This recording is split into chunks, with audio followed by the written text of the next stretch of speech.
Animorphs, the greatest series of books ever written and my only reason for living. I'm being hyperbolic, but seriously, these books are amazing. The emotional depth, character development, and sheer plot insanity that takes place over these 54 books and their companion novels was unheard of in 1997 when they first came out, and they absolutely still hold up today. I was fortunate enough to be in their target demographic when these books came out. I was born in 1990, and I remember going into the Scholastic Book Fair in 3rd or 4th grade and seeing all these posters of Jake's face turning into the lizard face, the cover of the first book, and being so intrigued by it. And once I saw that it was a book, I absolutely had to have it and was hooked instantly. I loved these books. I plan to do a number of videos on Animorphs, so I'm not going to spend a lot of time in this one ranting about how good they are, but suffice it to say that I love the books and I am a nostalgia-addicted millennial. In this video, I want to talk about my favorite character, Tobias, and his story arc. In part 1 of this series, I'm going to be covering the events that take place in book 3 of the Animorphs. That's the first book narrated by Tobias. It's called The Encounter, and how it sets up what I believe to be the best and most emotionally compelling character arc of the series. If for some reason you're watching this and you haven't read any Animorphs books, the core plot is that there are aliens taking over Earth. They're called the Yeerks, and they're small gray slugs who infest your brain through your ear canal and take over your body and control your actions. The Animorphs are a gang of 5 humans who are given the power to morph by the Andalite Elfangor, one of the good guys, before Visser III, the Yeerk general, comes down to Earth and eats him. The rest of the books are spent with the Animorphs transforming into different animals to try to thwart Visser III's plans and fight the Yeerk invasion. Before I get into the events of The Encounter, I would like to talk a little bit just about what we learn in The Invasion, book 1, about Tobias. Tobias is kind of set up from the beginning as a bit of a loner. While the kids are walking through the abandoned construction site together on the night that they see Elfangor's ship crash and watch him get eaten by Visser III, Tobias is just there by coincidence. He kind of just tags along. The rest of them are friends already, but he's a bit of a loner. We also learn some really important things about Tobias that night, even though he's not the one who narrates the book. When Elfangor is telling them who he is and about the Yeerks and the invasion, Tobias is the first one to believe him unconditionally. He accepts everything he says without too much doubt. When the Animorphs run away because Visser III is approaching to eat Elfangor, Tobias hangs back for a little bit, and we're going to find out why later on in the series. In any case, Tobias is all in from the very beginning. The first book is largely about the Animorphs learning about their powers and deciding if they want to use them to fight this fight or not, and Tobias is the primary voice in favor of fighting. He has immediate moral conviction that even Jake doesn't adopt until later on in the series, and he's the leader of the Animorphs. Take this line of dialogue between him and Marco from book 1. Suddenly, the wimp is a hero.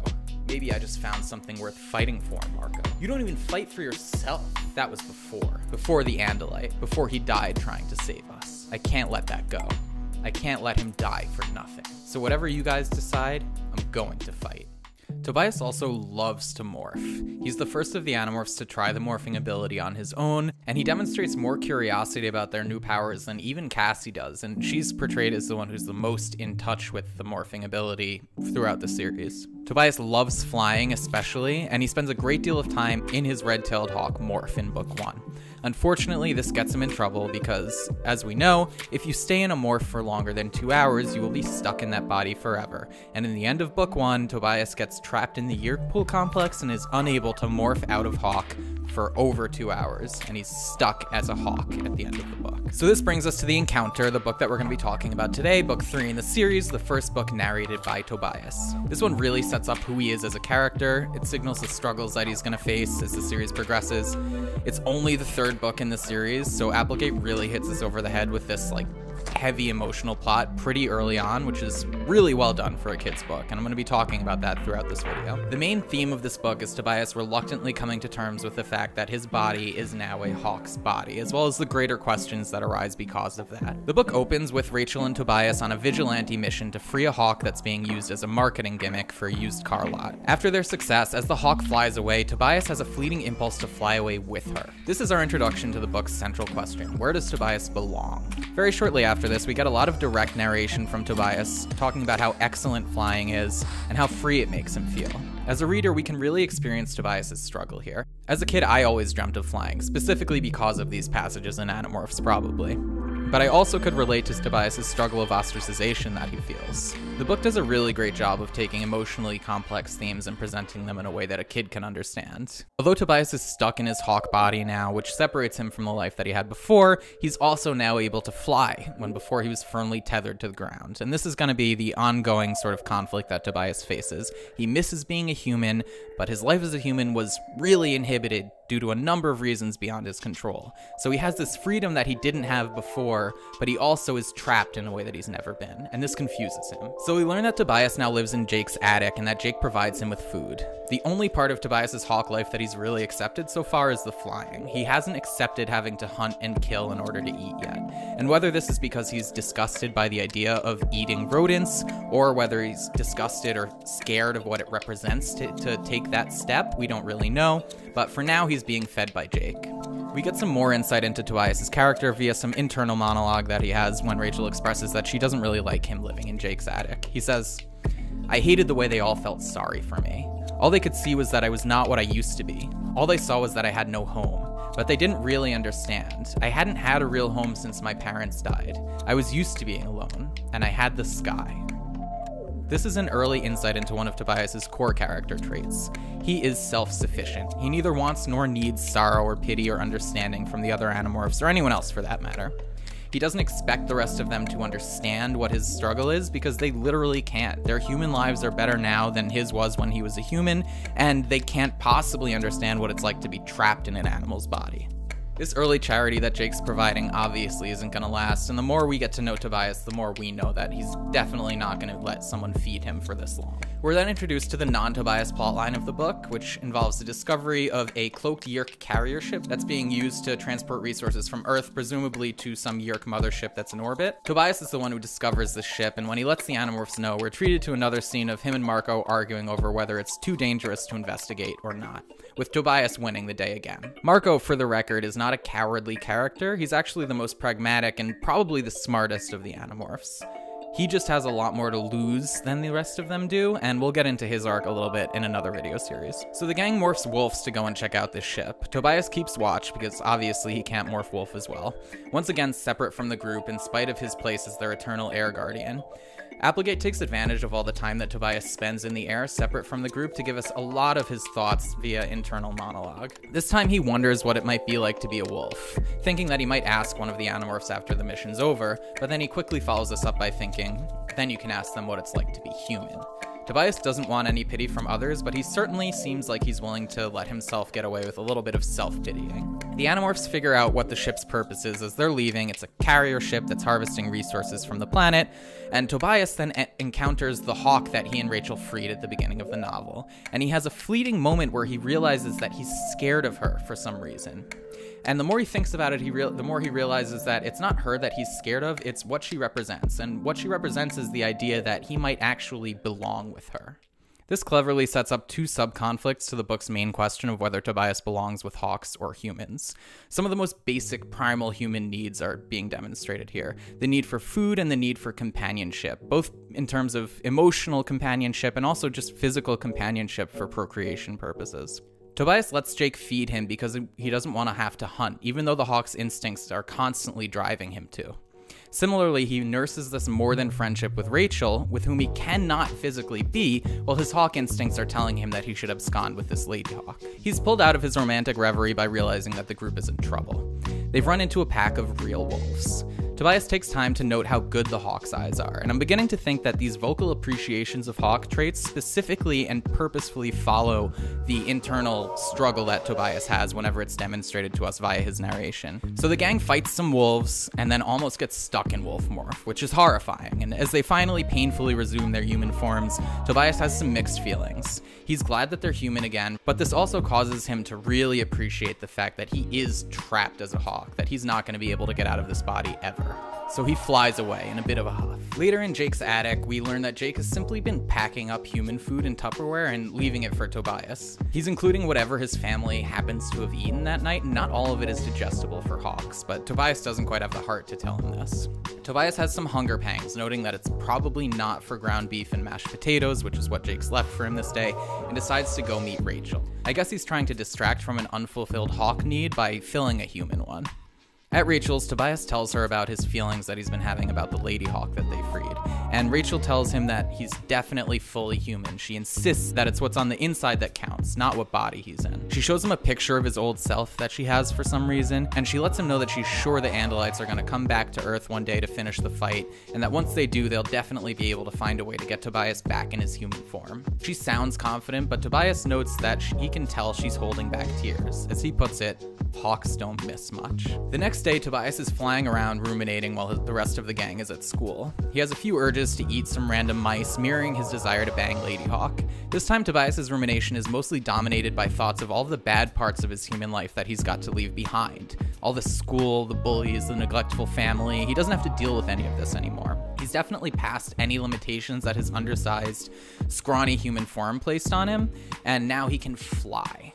After school, the group decides that the best way to approach this Yeerk ship that's been coming down to Earth is to infiltrate it and turn off its cloaking so that all the world will see it and they'll know of the Yeerk invasion. The best way to do this, of course, is to morph into fish and stake out a pond that the carrier ship is going to suck up to bring to whatever ship is in orbit. So Tobias leaves the group kind of depressed again, like he does most of the meetings that they have, thinking about how he's stuck in this hawk body. And as he's having these bad thoughts, he starts to think that, of course, there are good parts about it. And for some reason, he starts thinking about how he can ride on roller coasters at theme parks without needing to wait online now, or go to them after hours even if he wants. As he's having these happy thoughts, he lets his hawk instincts take over, and before he knows it, he has killed and partially eaten a rat. This gives us some really good internal monologue from Tobias. "No," I cried voicelessly, but I could still see the dead rat, and I could taste it, and no matter how many times I said no, it would always be yes. Tobias loses it at this point. He's flying through the sky, screaming internally. He has to see Rachel, but she's not home. She's at the mall doing this gymnastics show for some reason. This just makes him more distraught because the mall was once such an easy place for him to go to, such a casual place for kids to get lost, and now it's basically a death trap for him. It's barely accessible. In his mania, he decides he's gonna go anyway because he just needs to see Rachel.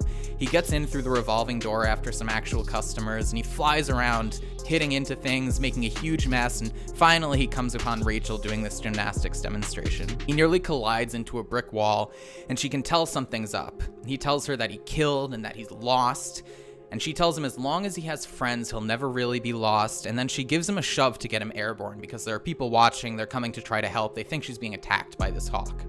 Tobias sees the skylight above him, and he knows that his hawk instincts, if he lets them, will drive him to just fly straight through the skylight without even thinking about it, and probably will wind up gravely injuring him, perhaps killing him. In this moment of extreme emotional peril, Tobias decides to give way to these instincts, and he lets the hawk mind take over and is powering up towards this glass skylight, this thick glass.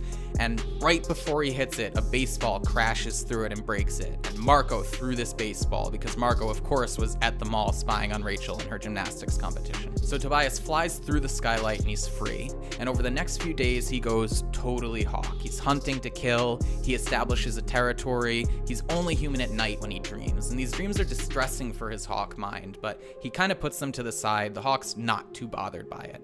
At one point, he's back in the valley with the Lady Hawk, and he's eyeing her, and this time he is definitely thinking about banging. The hawk body, the hawk mind, his hawk instincts want him to mate with this hawk. Suddenly, a Hork-Bajir, one of the aliens that the Yeerks have taken over, is running through the woods, and this catches Tobias's eye. He sees that the Hork-Bajir and some other humans are chasing one human, presumably a non-human controller who has escaped somehow. And for a moment, both his hawk mind and his human mind are fully active at once, and the hawk mind is able to see this human running through the forest and see that it is prey being chased by these predators, but his human mind doesn't want this other human to be prey. And so this is enough to snap him out of his hawk reverie, to make him fully come to his senses, and he guides the human out of the forest to safety. He then visits Rachel, who tries to hug him but can't, because as Tobias points out, birds aren't made for hugging.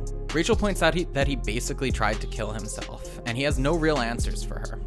She reminds him of what she said when he ran into her in the mall, that as long as he has his friends, he's never going to be truly alone. And Tobias kind of brushes this off because he's had another realization. Tobias has realized that he's basically the opposite of a human controller, because while human controllers still have their human body, they've been stripped of their freedom and of their autonomy. And Tobias, while he doesn't have a human body anymore, he can still move when he wants to. He can still think his own thoughts, and he can speak to his friends. He can do whatever he wants to do. If anything, he's more free now than he was when he did have his human body. And he kind of rationalizes to himself that perhaps the best way to keep him tethered to humanity is to help other humans get their humanity back. That maybe this will be enough to keep him human enough. So reunited, the gang decides that they're gonna go on this mission that they planned for earlier, and they're gonna morph these fish. And the first stop is to go to a lake and fish for the fish that they have to morph.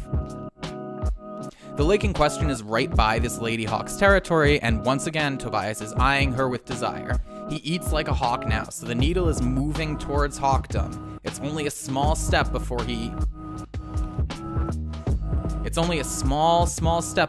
is embracing his full hawk life, and we as the reader are kind of wondering what's going to happen at this point. Suddenly the carrier ship shows up and the Animorphs have to go hide in a cave.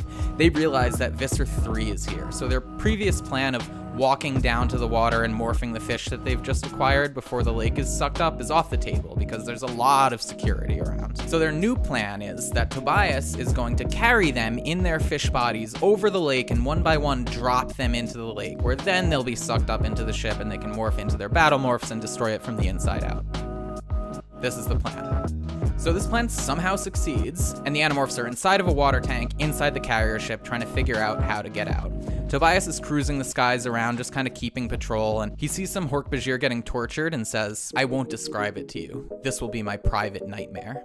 And as he's watching the Hork-Bajir get tortured, the Yeerks see him in the sky and decide to start shooting birds out of the sky. And because of the way Tobias reacts to this, they're able to tell that he is not an actual bird. He is probably one of what they think are Andalite bandits, but what we know are the Animorphs. So they're firing at him, and the only place that he can go for safety is on top of the ship. That way they can't shoot at him because they'll hit the ship itself. So he's on top of this ship, and Visser 3 maneuvers his ship around so he's now on top of the ship looking down at Tobias, and he's speaking directly to him. And as he's speaking to him, Tobias hears the faint thought speak of his friends, and they're telling him that they are stuck in this water tank. They're not going to be able to get out. They don't know what they're going to do, and can he please blow the ship up? So the Yeerks send some Taxxon warriors, this is another race that they've enslaved, onto the hull of the ship that Tobias is on to go and get him and take him prisoner, and somehow, through some crazy maneuvering, he manages to get a Dracon beam, the Yeerk equivalent of a phaser, out of these Taxxon's hands, fly to the bridge of the ship, and shoot at the control panel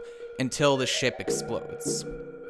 As the ship explodes, all of the water pours out of it, and the Animorphs are able to morph birds as they fall to the ground and fly to safety. And as they're escaping, Tobias sees the Lady Hawk flying away as well. But as she flies away, the Yeerks shoot her down, thinking that she is the red-tailed hawk that they were shooting at earlier. Later, Tobias is with Rachel, and she tells him that the gang wants to find the Lady Hawk's body and bury her. And Tobias explains that her death actually cleared up a few things for him.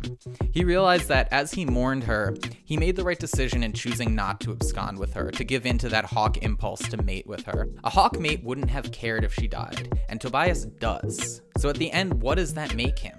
He tells Rachel, "I'm a predator who kills for food, and I'm a human being who grieves over death." This upsets Rachel, whom Tobias notes is very human. The book ends with Tobias telling us to be happy for him, for his freedom, and to be happy for all those who fly free. He's not quite a bird, but he also definitely isn't a human. And that's it. The book's over, and your young mind is left to digest what it is that you've just experienced. What is Tobias, and what path will he choose? It seems for now like he's choosing not to define himself too strictly. In fact, trying to fit some type of mold is what's driven a lot of Tobias's distress, both in this book and prior to this book. In fact, it's driven a lot of the stress of his human life. He's just never fit in. So maybe this not fitting in isn't something that's altogether new to him. This time, he is something completely different from everyone else. He is the only human trapped in a red-tailed hawk's body, so he gets to be both. There's nothing in the world that's like him now, and maybe that's okay for the time being. So that's going to wrap up part 1 of this book. In my next video, I'm going to cover the events of book 13, my absolute favorite book in the series, and a lot happens to Tobias in this book that totally changes the landscape of the conflict, of his internal struggle. It's really epic. I highly suggest you tune in if you're at all interested in this, or if you like Animorphs. Thank you for watching. If you liked the video, please feel free to leave a like, leave a comment. If you liked or hated my analysis, shoot me a message. If you want to talk about Animorphs, I always am down to talk about Animorphs, and I'll see you in the next video.